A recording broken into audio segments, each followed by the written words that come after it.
The sky above Haven Colony burned red, not the gentle crimson of the planet's usual sunset, but the angry glow of ships in low orbit. Enemy ships. Captain Tom James stood at the edge of the colony's main defense bunker, his weathered face illuminated by the emergency lights. 3 days. That's how long they had been under siege by the Void Armée. 3 days of constant bombing, of fear, of watching their outer defenses crumble one by one. Captain. The voice came from behind him. Lisa Bell, his second in command, approached with a data tablet in her hand. Her uniform was stained with dirt and what looked like engine oil. The north shield is down to 18%. If they hit it again with those plasma cannons. She didn't need to finish. They both knew what it meant. How many ships do we count now? Tom asked, his voice steadied despite everything. Lisa's face tightened. 47. They brought in 3 more destroyers last night. Tom nodded slowly. Haven was supposed to be exactly that. A haven. The first successful human colony in the Arcturus system, established just 15 years ago. Now home to over 5,000 colonists. Families. Children. People who had come to build a new life, not die in an unprovoked alien attack. The civilians, he asked. Safe for now. All in the underground shelters. Food and water for 2 more weeks, at most. The bunker shook as another explosion hit somewhere nearby. Dust fell from the ceiling. No one flinched anymore. They had gotten used to it. Sir, Lisa hesitated. The council wants to meet. They're talking about surrender terms. Tom's jaw tightened. There won't be any terms, Lisa. You've seen what the Void does to colonies that surrender. The Void Armada had appeared 6 months ago at the edges of human space. No warnings, no demands, no communication at all. Just destruction. 3 smaller outposts had already fallen before they reached Haven. There were no survivors. We need help, Lisa said simply. Earth is at least 4 months away at the fastest FTL speeds, Tom replied. By the time they even get our message. Lisa stepped closer, lowering her voice. That's why I came to find you. I think we have something. Come with me. Deep beneath the main colony complex, past the civilian shelters and emergency power systems, Lisa led Tom through a narrow service tunnel. They had to crouch to avoid hitting their heads on the low ceiling. What exactly are we looking for down here? Tom asked, his flashlight beam cutting through the darkness. Do you remember when we first established the colony, how the survey team found those strange metal structures embedded in the mountain? Tom nodded. The structures had been studied briefly, determined to be remnants of some ancient civilization long gone from Haven. Nothing of immediate value had been discovered, so research had been deprioritized in favor of getting the colony established. Well, Lisa continued, Ben from engineering has been studying them in his spare time. Yesterday, when we lost contact with our communication satellites, he came to me with a theory. They reached a heavy metal door at the end of the tunnel. Lisa pressed her palm against a scanner, and the door slid open with a hiss. Inside was a large chamber carved directly into the rock. The walls were lined with strange, angular metal panels that seemed to shimmer despite the lack of direct light. In the center of the room stood Ben Miller, the colony's head engineer, hunched over what looked like a control panel. Captain. Ben nodded, his eyes bloodshot from lack of sleep. Glad Lisa found you. What am I looking at, Ben? Tom asked, gazing around the alien chamber. It's a communication relay, sir. Not just any relay. Ben's eyes lit up with excitement despite their dire situation. This technology is incredible. The ancients who built this, they were using quantum entanglement for instant communication across vast distances. Instant. Tom's attention snapped into focus. You mean no light speed delay? Exactly, Lisa cut in. If we can get it working, we could send a message directly to Earth. Not in months. Now, hope flickered in Tom's chest for the first time in days, but he quickly tempered it. Does it even work after all this time? That's what we've been figuring out. Ben gestured to the alien console. The system still has power. Some kind of energy source we don't understand. I've managed to interface our equipment with it, but there's a problem. The network it was designed to connect to is gone. So it's useless. Tom's shoulders slumped. Not necessarily, Ben replied. I think I can reconfigure it to send a broad-spectrum pulse, like a shout into the darkness. If Earth has any quantum receivers, even experimental ones, they might pick it up. That's a big might, Tom said. It's all we have, Lisa replied simply. Tom looked between his two officers, then at the alien technology surrounding them. How long to get it ready? Give me 6 hours, Ben said. You have 3, Tom replied. The North Shield won't last 6. Exactly 3 hours later, the modified alien relay stood ready. The team had connected their own equipment to the ancient technology, creating a hybrid system that looked more like a mechanical monster than a communication device. The message needs to be short, Ben explained. Just a few seconds at most. That's all the power we can channel. Tom nodded, stepping up to the makeshift transmitter. He took a deep breath and pressed the record button. This is Captain Thomas James of Haven Colony. We are under attack by the Void Armada. 47 ships. 5,000 civilians. Our defenses are failing. We need immediate assistance. These are our coordinates. After sending the message, a deafening silence filled the alien chamber. No one knew if it had worked, if anyone had heard them. The ground shook violently as another bombardment began above. Back to your stations, Tom ordered. We hold as long as we can.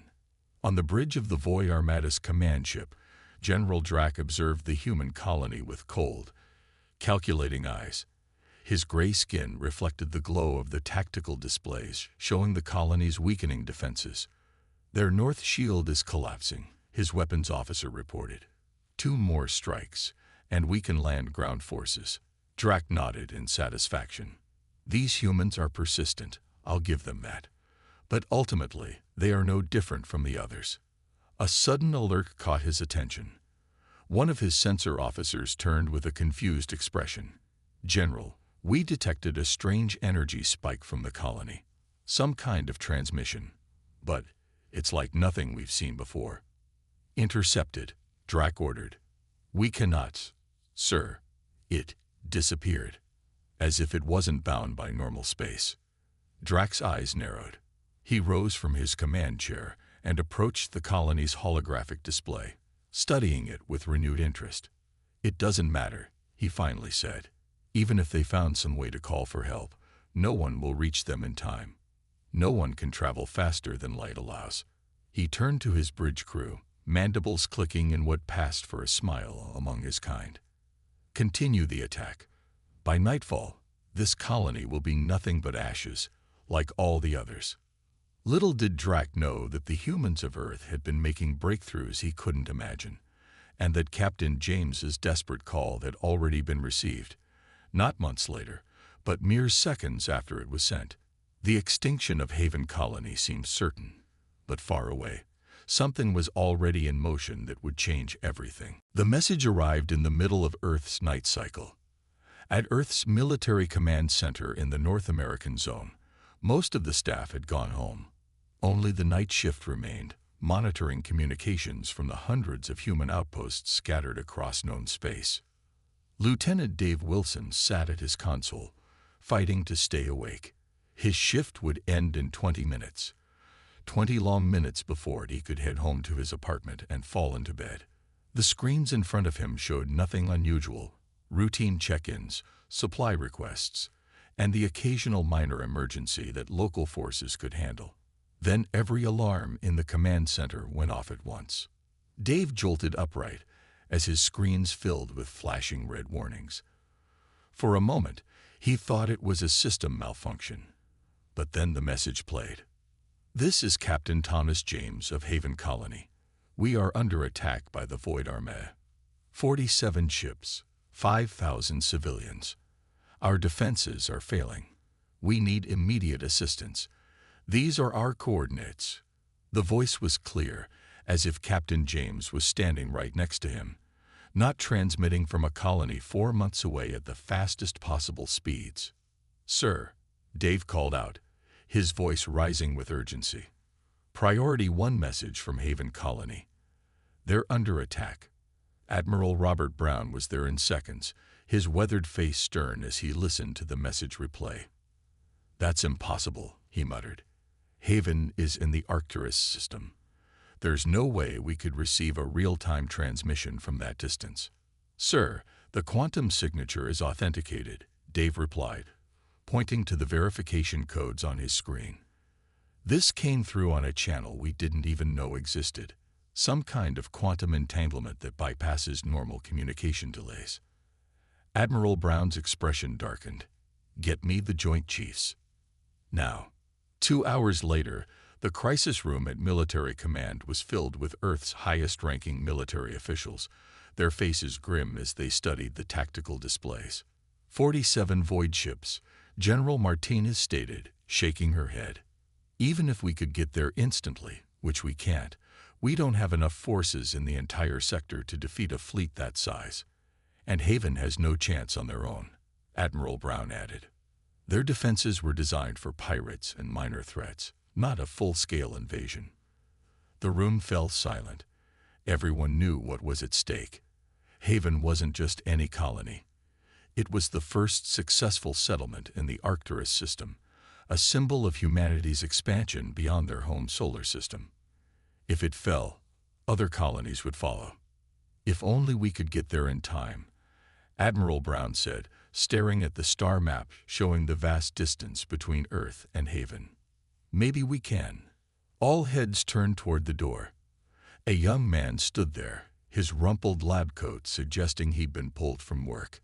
His ID badge identified him as Dr. Mike Reynolds, Advanced Propulsion Division. "Who let you in here?"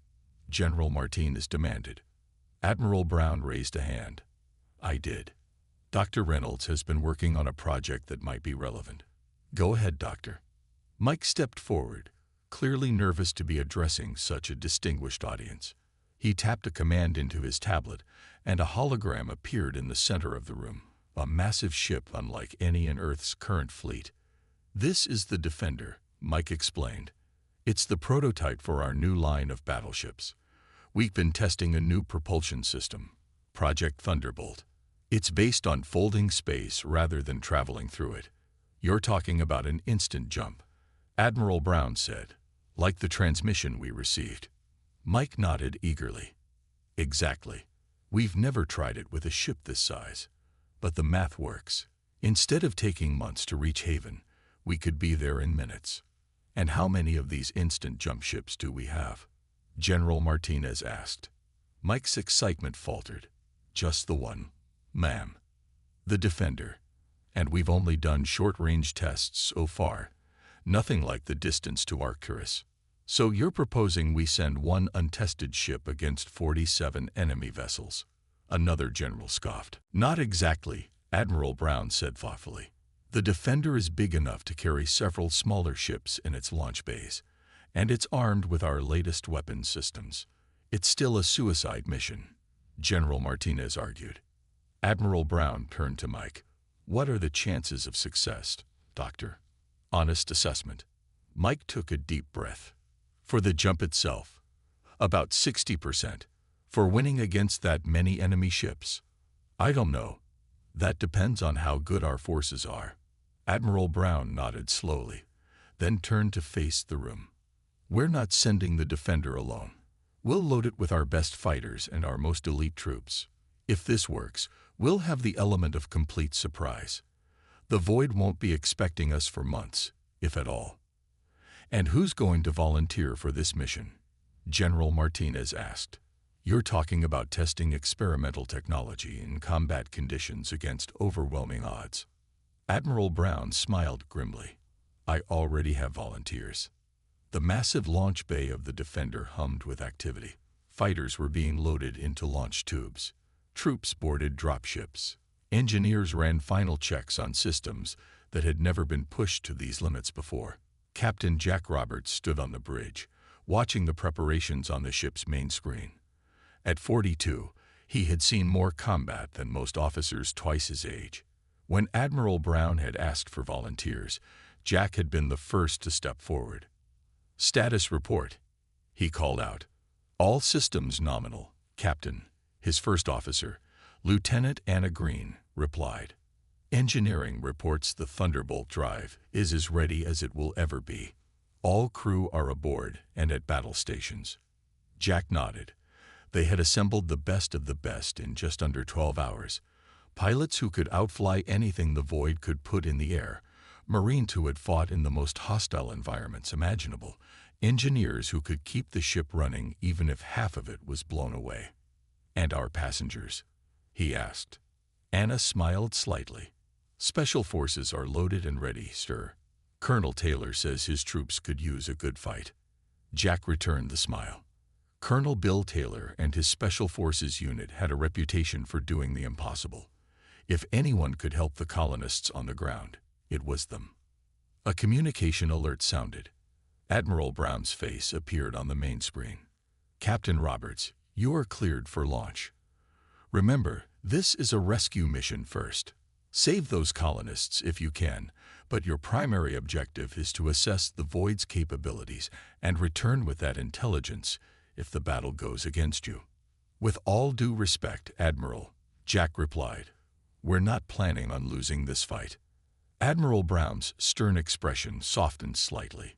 "Godspeed, Captain. Make Earth proud." The communication ended. Jack turned to his crew, all watching him expectantly.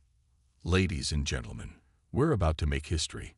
In a few minutes, we'll attempt the longest jump ever made by a human vessel. If we succeed, we'll arrive at Haven in time to save thousands of lives and show the Void Armada that humanity is not to be trifled with."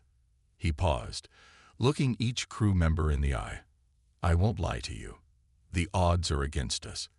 But Earth is counting on us. Haven is counting on us.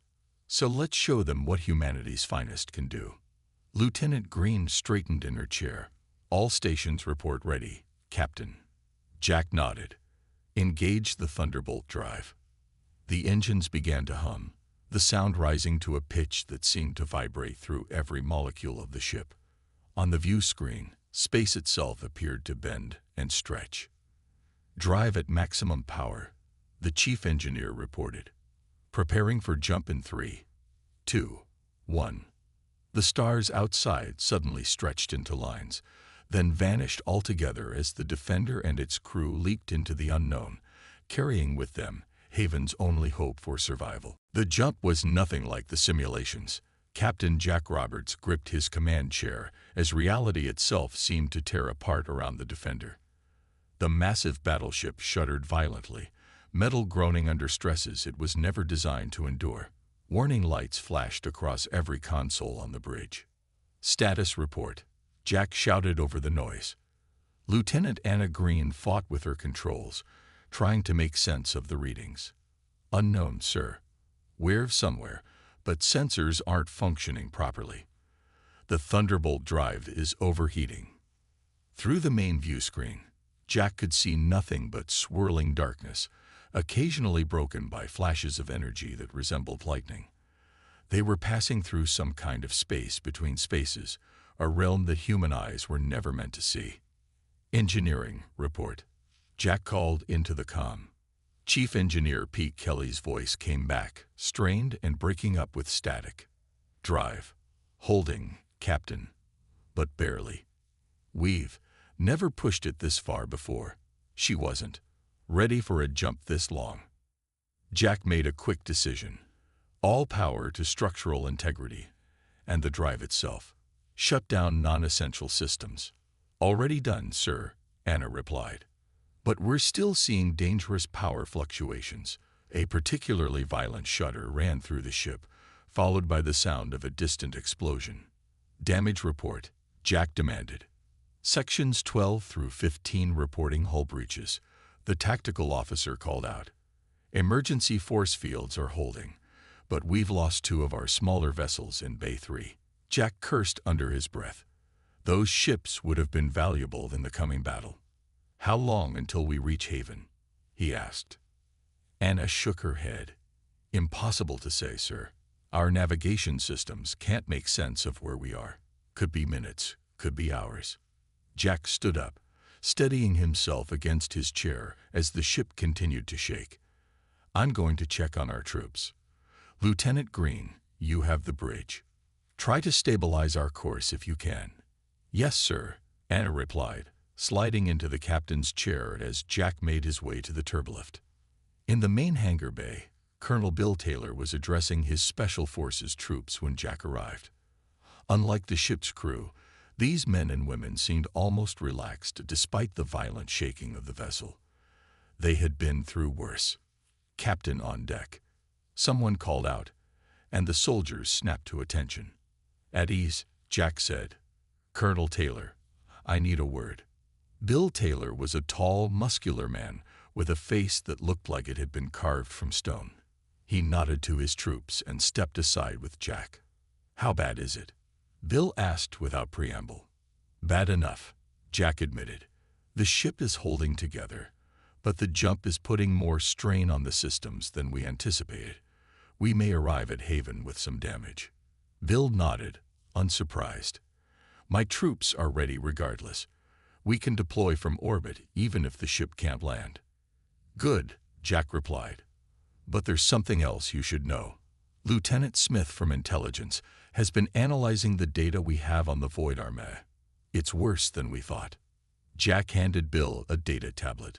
On it was a series of images showing void ships in various sectors of space, along with a timeline. They're not just attacking randomly, Jack explained. They're systematically wiping out every spacefaring civilization they encounter. Haven isn't special. It's just next on their list. Bill's eyes narrowed as he studied the information. So this isn't just about saving one colony. It's about stopping them before they reach Earth. Exactly, Jack said. Admiral Brown suspects they're eliminating potential threats before launching a full-scale invasion of Earth itself. That's why this mission is so important. Even if we can't save Haven, we need to gather intelligence on their capabilities. A violent lurch of the ship interrupted their conversation, nearly throwing both men off their feet. Captain Roberts to the bridge immediately. Anna's voice came over the comm, tight with urgency. Jack and Bill exchanged a look.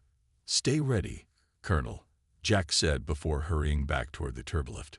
When Jack returned to the bridge, he found chaos. Smoke filled the air from a burned-out console, and crew members were working frantically at their stations. Report, Jack called out. Anna looked up from the main console, her face pale. The Thunderbolt drive is failing, sir. We're being pulled out of the jump prematurely. Where are we? That's the thing, sir, the navigation officer replied. According to our calculations, we're still at least 2 light-years from Haven. The drive couldn't handle a full distance. Jack's heart sank. 2 light-years was better than the 4 months it would have taken at regular FTL speeds, but it was still too far to help the colony in time. Options, he asked. Chief Engineer Pete Kelly's voice came over the comm. Captain, I might have a solution. The drive core is damaged but not destroyed. If we vent the plasma from the main reactor directly into the Thunderbolt chamber, we might be able to make one more short jump. That sounds extremely dangerous, Jack replied. It is, Pete admitted. We're talking about a 30% chance of success, 70% chance of blowing ourselves to atoms. But it's the only way we reach Haven in time. Jack closed his eyes briefly, weighing the options. Open space outside the jump field was relatively safe. They could make repairs, send a message back to Earth about what they had learned, and return home. Or they could risk everything on one more desperate jump. He thought of the 5,000 colonists on Haven, their faces upturned to the sky as enemy ships rained destruction down upon them. Do it, he ordered. Prepare for the second jump.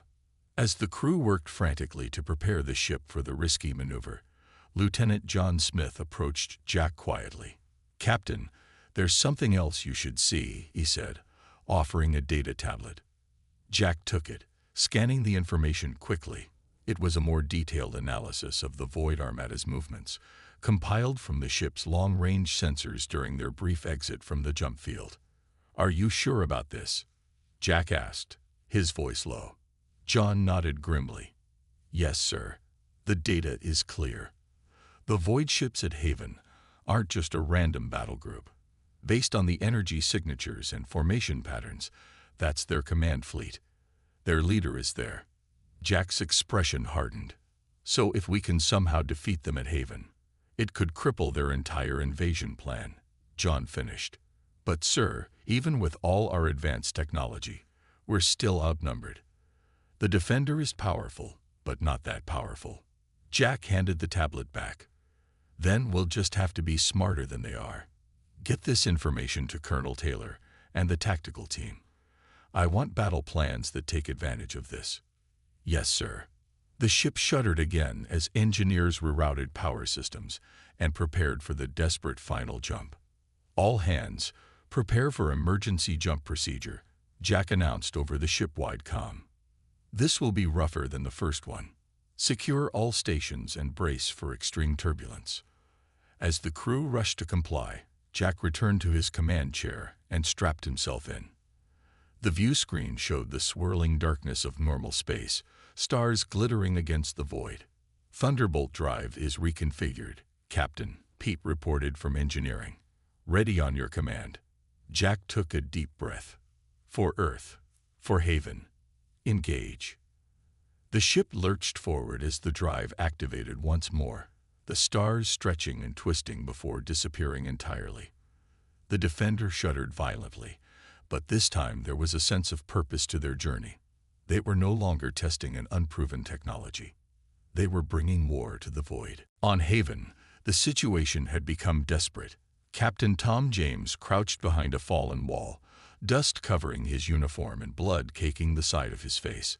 The colony's north shield had finally collapsed 6 hours ago, allowing void ground forces to land. Now they were fighting street by street, building by building. "Captain." Lisa crawled up beside him, her rifle clutched tightly in her hands. "They've reached the central plaza. We can't hold them much longer." Tom nodded grimly. He had already ordered all remaining civilians to retreat to the deepest underground shelters. His soldiers were fighting bravely, but they were vastly outnumbered and outgunned. "What about the east sector?" he asked. "Still holding, but barely," Lisa replied. "Ben rigged some of the mining explosives as traps. That's slowed them down." A series of explosions rocked the ground nearby, sending debris raining down around them. Tom ducked lower, shielding Lisa with his body until the dust settled. "We need to fall back to position 3, he said, checking his weapons charge. "We can't let them reach the civilian shelters." Lisa nodded. She was about to speak when her communication device beeped. She looked at it with surprise. "It's Ben," she said. "He's still at the relay station. Says he's picking up strange energy readings in orbit." Tom frowned. "The void bringing in more ships?" "No." Lisa's eyes widened as she read the message. "He says it's different. Nothing like the void signatures, and it just appeared out of nowhere." Hope flickered in Tom's chest, but he quickly suppressed it. False hope was more dangerous than none at all. "Probably just a sensor malfunction," he said. "Tell him to." The sky above them suddenly lit up with a brilliant flash of light, so bright that both of them had to shield their eyes. When they looked up again, the red glow of the void ships had been replaced by something else. Multiple streaks of blue-white light descending rapidly from orbit. "What is that?" Lisa whispered. Before Tom could answer, his comm unit crackled to life. A voice came through, clear and strong. A voice he didn't recognize. "Haven Colony, this is Captain Jack Roberts of the Earth Battleship Defender. We received your call. Hold fast. Reinforcements are incoming." On the bridge of his flagship, General Drack was watching the ground assault with satisfaction when alarms began blaring across the command deck. "What now?" he demanded, irritated by the interruption. His sensor officer turned, mandibles clicking nervously. "Unknown energy signature detected, General. Massive power readings, like nothing we've ever seen." "Show me," Drack ordered. The main view screen changed to show the space above Haven. At first, there was nothing but the stars and his own fleet. Then, suddenly, reality itself seemed to tear open. A swirling vortex of energy appeared where empty space had been moments before. "What is that?" Drac demanded, rising from his command chair. Before anyone could answer, a massive ship emerged from the vortex, larger than any vessel in his own fleet, its hull gleaming with unfamiliar weapon systems. Behind it came smaller ships, dozens of them, pouring out of the tear in space like angry insects from a disturbed nest. "Impossible," Drac whispered. "No species has mastered instant space travel. The humans can't be here." "They can't." "Sir, they're deploying fighters," his weapons officer called out, "and drop ships heading for the surface." Drac's shock quickly turned to anger. "Target that main vessel. All ships, concentrate fire." His fleet responded immediately, energy weapons powering up and locking onto the defender. But the human ship moved with surprising speed for its size, its shields flaring blue as they absorbed the first volleys. "Their shields are holding," the weapons officer reported, unable to keep the surprise from his voice. "Our weapons are having minimal effect." "Impossible," Drac repeated, watching as the human vessel unleashed its own weapons. Brilliant beams of energy lanced out from the defender, striking 3 of his destroyers simultaneously. The void shift shields collapsed instantly, their hulls rupturing in explosive decompressions. For the first time in his long military career, General Drac felt fear. Captain Jack Roberts watched the battle unfold on the defender's tactical display. Their sudden arrival had given them a crucial advantage. Surprise. The Void Fleet was scrambling to respond, their formation breaking apart as ships attempted to reposition. "Target their command vessel," Jack ordered. "Lieutenant Green, prepare to deploy our fighters." "Fighters ready for launch, sir," Anna replied. "Colonel Taylor's dropships are also prepared to depart." Jack nodded. "Launch all fighters. Tell Colonel Taylor he is clear to begin the ground assault." The ship shuddered slightly as launch bays opened, disgorging dozens of sleek fighter craft. Unlike the bulky Void ships, Earth's fighters were small, fast, and nearly impossible to hit. They streaked toward the enemy fleet, weapons blazing. "Sir," the communications officer called out, "I've established contact with Haven's defense forces. Captain James is requesting immediate assistance in the colony's central district." "Route his coordinates to Colonel Taylor," Jack replied. "Tell him help is on the way." On the main view screen, Jack could see the Void's command ship, a massive dark vessel bristling with weapons. It was turning slowly, trying to bring its main guns to bear on the defender. "They're targeting us, sir," the tactical officer reported. Jack smiled grimly. "Let them try. Shields at maximum. Return fire with the main cannons." The defender's advanced weapons systems came to life, energy building in the forward arrays. Unlike the crude plasma weapons used by the Void, Earth's ships were equipped with focused particle beams, weapons that could slice through enemy shields like they weren't even there. "Fire," Jack ordered. The beams lanced out, striking the Void command ship with pinpoint accuracy.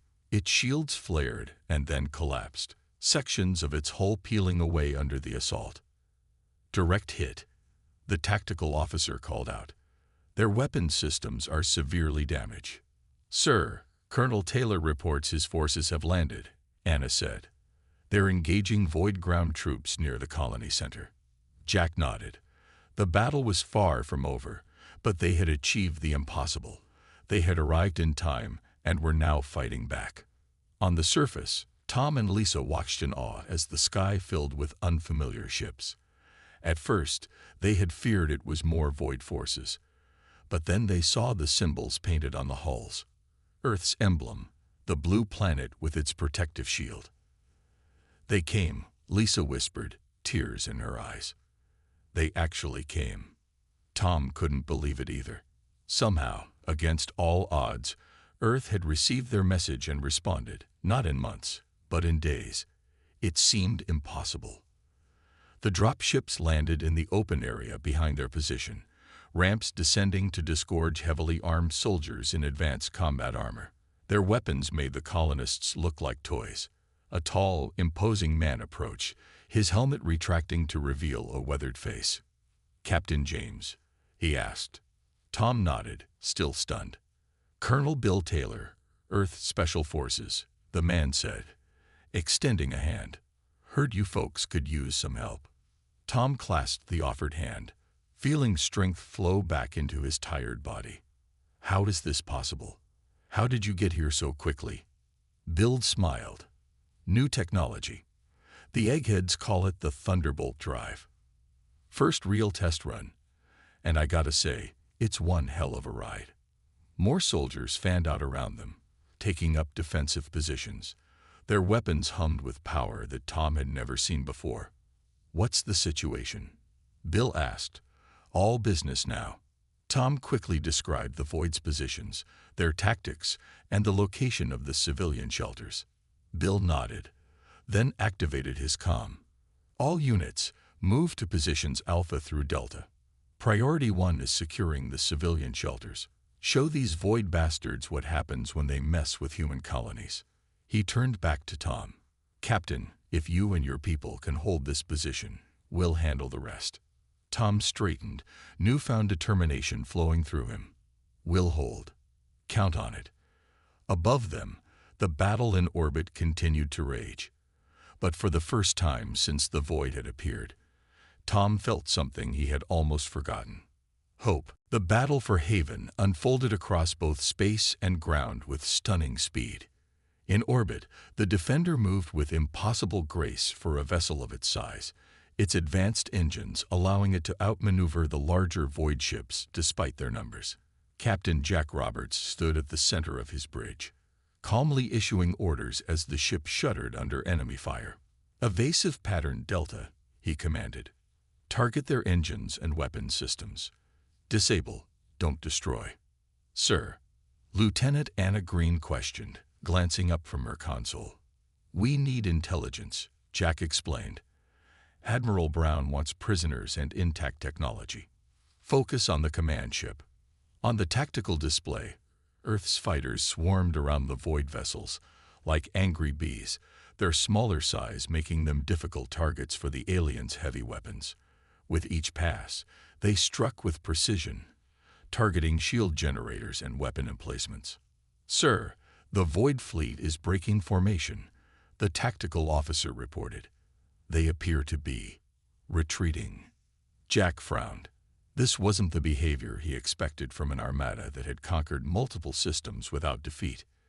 "It's a trick," he decided. "They're regrouping. Target their command ship before they can coordinate." The Defender's main cannons charged again, gathering energy until the air on the bridge seemed to crackle with power. When they fired, the beams cut through space like blue lightning, striking the Void command ship's engines. The massive vessel shuddered, then began to drift. "Direct hit," the tactical officer called out. "Their engines are offline." Jack allowed himself a small smile. "Send the boarding teams. I want General Drac alive." On the ground, the battle had transformed from a desperate last stand into a coordinated counterattack. Colonel Bill Taylor led his special forces through the colony streets, working in perfect sync with Captain Tom James and the colonial defenders. "Push forward," Bill shouted, his advanced battle armor deflecting enemy fire as if it were nothing more than rain. "Don't let them regroup." The Void ground forces, used to easy victories against outmatched opponents, found themselves facing soldiers with superior training and equipment. Earth's special forces moved like ghosts through the ruined buildings, their weapons cutting down alien troops with surgical precision. In the colony's main square, Tom and Lisa fought alongside Earth's soldiers, their exhaustion forgotten in the rush of combat. For the first time in days, they were advancing instead of retreating. "They're falling back," Lisa called out, watching as a group of Void soldiers abandoned their position. Tom nodded grimly. "Don't let up. We need to secure the civilian shelters." A massive explosion rocked the ground nearby as one of the Void's larger ground vehicles went up in flames, hit by a precision strike from an Earth fighter flying overhead. Bill approached, his armor scorched but intact. "Captain James, we've secured the east sector. My teams report the Void forces are in full retreat across the colony. They're heading back to their ships," Tom realized. Bill tapped his communication device. "Captain Roberts, be advised. Void ground forces are attempting to evacuate. Request air support to cut off their retreat." "Acknowledged, Colonel." Jack's voice came back clearly. "Fighters are being redirected now. Be advised, we've disabled their command ship and are preparing to board." Tom could hardly believe what he was hearing. In just hours, the seemingly invincible Void Armada was being driven back by Earth's forces. It seemed impossible. "How?" he asked Bill. "How are we winning so decisively?" Bill's face grew serious. "They've never faced real resistance before. Intelligence thinks they've been picking off isolated colonies and weaker species, building their strength. But they've never encountered Earth's full military power." He gestured to the sky, where the battle continued to rage. "That ship up there, the Defender, is just the prototype. Earth has been preparing for something like this ever since we started exploring beyond our solar system." A series of explosions lit up the sky as more Void ships fell to Earth's fighters. "Today," Bill said with grim satisfaction, "they picked the wrong species to mess with." On the bridge of his crippled flagship, General Drac watched in disbelief as his supposedly invincible armada was systematically dismantled by the human forces. Alarms blared all around him, emergency lights casting red shadows across the command deck. "Sir, Earth forces have boarded levels 3 through 7, his security chief reported, mandibles clicking nervously. "Our troops cannot hold them back. Their weapons, we've never seen anything like them." Drac snarled in frustration. This wasn't possible. The humans were supposed to be an emerging species, barely capable of interstellar travel. Yet here they were, wielding technology that rivaled or even surpassed the Void's own. "How many ships can still jump to safety?" he demanded. "Perhaps 15, General. The rest are either destroyed or disabled." Less than a third of his fleet, the worst defeat in the history of the Void Armada. "Order them to jump immediately," Drac commanded. "Return to Homeworld and warn the Council."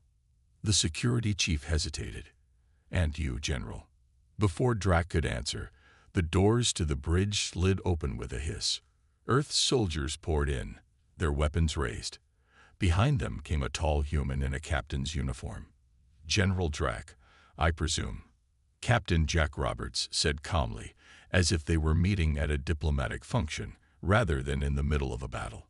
"I am Captain Jack Roberts of Earth's forces. Your fleet is defeated. Your ground forces are in retreat. I suggest you surrender." Drac stared at the human with hatred burning in his 4 eyes. "You think this is victory? This is merely one battle. The Void spans dozens of systems. We will return with 1,000 ships, and your colony will burn." Jack smiled slightly. "I don't think so, General. You see, while we've been talking, Earth has been analyzing your ship's computer systems. We now have the locations of all your bases, your fleet movements, even your homeworld." He stepped closer. "Right now, hundreds of ships like the Defender are being prepared. By the time you face trial for your crimes, the Void Armada will no longer exist." Drac's expression shifted from hatred to shock, then to something humans rarely saw on a Void face. "Fear. Impossible," he whispered. Jack shrugged. "That's what you thought about us arriving here in time to save Haven. Perhaps you should reconsider what humans are capable of." 3 days later, the colony of Haven was beginning to rebuild. The Void forces had been completely defeated, their remaining ships captured or destroyed. General Drac and several high-ranking Void officers were being held aboard the Defender, awaiting transport back to Earth for trial. Captain Tom James stood at the edge of the colony's main plaza, watching as Earth engineers worked alongside his people to repair the damage. The Defender hung in orbit above them, a gleaming guardian promising that Haven would never again be unprotected. "Captain," a voice called. Tom turned to see Lisa approaching with Captain Jack Roberts. "The last of the civilian shelters have been opened," Lisa reported, smiling for the first time in days. "Everyone's safe." Tom nodded, relief washing over him. "Thanks to Earth." Jack shook his head. "Thanks to your message. If you hadn't found that ancient relay, we would never have known about the attack until it was too late." "What happens now?" Tom asked. "Now," Jack said, "Earth knows the threat. The Defender will remain here to protect Haven while more ships are built. The Void thought they could pick us off one by one, colony by colony. They thought we were weak and isolated." He looked up at the sky, where the stars were beginning to appear as dusk fell. "They were wrong," he continued. "Humanity stands together. An attack on one colony is an attack on all of us, and they've learned what happens when Earth's forces arrive." Tom looked at the alien general being led in restraints toward a transport ship nearby. When Drax saw him watching, the general paused. "You," Drax said, his voice filled with bitterness. "You should have been easy prey. No one should have come for you." Tom stepped forward, facing the alien who had nearly destroyed his home and killed his people. "I told you someone would come," he said simply. As Drax was led away, Tom looked back at the colony, damaged but standing, its people alive and free. Above them, Earth's mightiest force kept watch, a promise to all humanity's children among the stars. "You are not alone. We will always come."